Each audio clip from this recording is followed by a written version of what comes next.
प्रहरीले पनि दम्म भयो, गेट तोडेर अब सुतिरहेको मान्छे ओछ्यानमै पुगे गिरफ्तार गर्न भन्ने कुरा नि छ नि, के भयो? अब हो त्यही त गैर कानुनी भयो नि। शनिबारको दिन पक्राउ पुर्जी कसरी जारी भयो?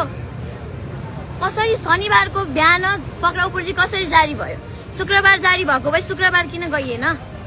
यो सबै कुराको जवाफ दिनु पर्यो।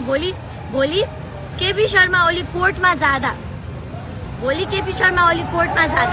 गृह मन्त्रालय आफ्नो छ भन्दैमा उहाँले जे पनि गर्न सक्नु हुँदो रहेछ नि त। म भन्न चाहन्छु, हामीलाई यो सरकारमाथि निन्दा छैन, आलोचना छैन। जनादेशको पालना गरेर जनताले जसलाई मत दिनुभएको छ त्यसलाई मानेका छौँ। तर कोही पनि कानुनमाथि नाइके बन्न खोज्यो भने खबरदार, त्यो मान्छेलाई एमालेको जनसागरले छोड्ने छैन। उहाँलाई पनि सोध्नु पर्यो नि त।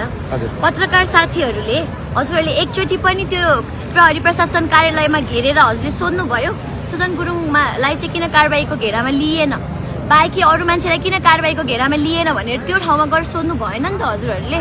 त्यो पत्रकारले गर्नुहोस् है त्यो काम चाहिँ। हजुरहरूले प्रश्न गर्नुहोस्, पुलिस फोर्सले एन्सर दियोस् के कारणले, कसरी, कुन पक्राउ पुर्जी नेकपा एमालेको पार्टी कार्यालयको त्यसको प्रतिलिपि पठाइयोस् त्यो पक्राउ पुर्जीको, त्यसपछि मात्र मान्य हुनेछ।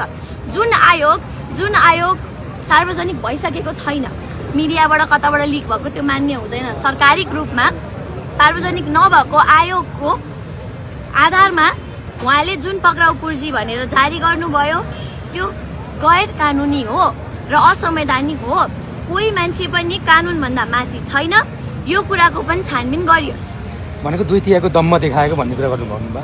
यस्तो हाम्रो 2/3 सरकारसँग चाहिँ आलोचना छैन। हेर्नुहोस्, सरकार जनमत हो, जनादेश हो, हामीले पालना गरेका छौँ। कसलाई के मान्नुपर्छ हामीले गरेका छौँ।